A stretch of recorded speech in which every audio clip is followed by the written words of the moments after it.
నిష్ణాతులై పర్ఫెక్ట్గా వాళ్ళు శాస్త్రబద్ధంగా చెప్పేటటువంటి వాళ్ళు ఎవరైతే ఉన్నారో వాళ్ళని చూసుకోవాలి. అంటే ఇప్పుడు మనం ఉచ్ఛ్వాస చేస్తున్నాము, నిశ్వాస తీసుకుంటున్నాము, దానికి ప్రతి దానికి ఒక శ్లోకం ఉంటుంది, ప్రతి దానికి ఒక పద్ధతి ఉంటుంది.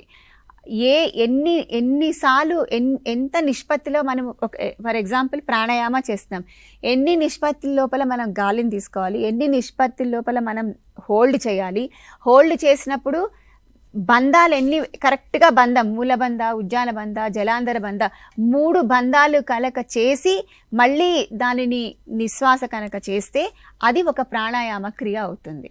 బంధంతోటి కనుక మనం ఉచ్ఛ్వాస నిశ్వాసాలు చేస్తే అది రియల్గా ప్రాణాయామ. కానీ ఇవాళ ఎవరు చేయట్లే. అనులోమ విలోమ అనగానే right nostril left nostril inhalation, right exhalation, మళ్ళీ దీంట్లోంచి ముక్కులో తీసుకొని దీంట్లో వదిలేయండి, అదొక్కటే చెప్తున్నారు. కానీ అసలు ప్రాణాయామ అనేటటువంటిది దాని శ్లోకం ఉంటుంది. దాన్ని పట్టి దాని యొక్క నిగూఢమైనటువంటి దాన్ని గురించి తెలుసుకున్నటువంటి వాళ్ళ దగ్గర వెళ్ళడమే కరెక్ట్ అయినటువంటిది అనమాట. అట్లా మనం చాలామంది ఉన్నారు, ఎంతో పెద్ద పెద్ద వాళ్ళు ఉన్నారు, వాళ్ళు బాగా చెప్తున్నారు. మన దేశంలోనే ఉన్నారు, అసలు మన దేశంలోనే పుట్టినటువంటిది కదా యోగా అనేది.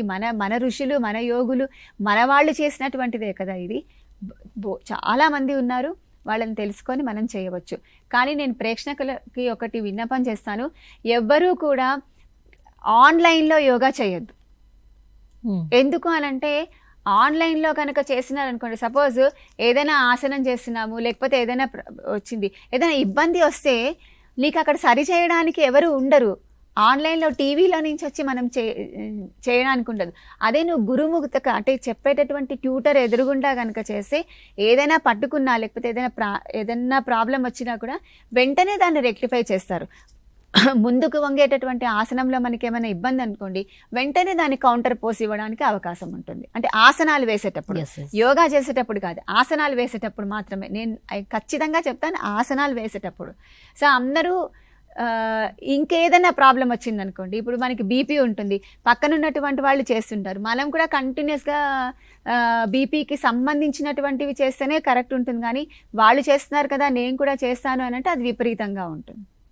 అట్లా ఉంటుంది. కాబట్టి నేను ప్రేక్షకులకు అందరికీ కూడా ఒక విజ్ఞప్తి ఏం చేస్తానంటే, ఎవరు కూడా ఆన్లైన్లో చూసి అట్లా చేయకుండా గురువు ఎదురుగుండా కనుక కొన్ని రోజులు అభ్యాసం చేసి దాని తర్వాత మీరు ఆన్లైన్లో చేసుకోవచ్చు.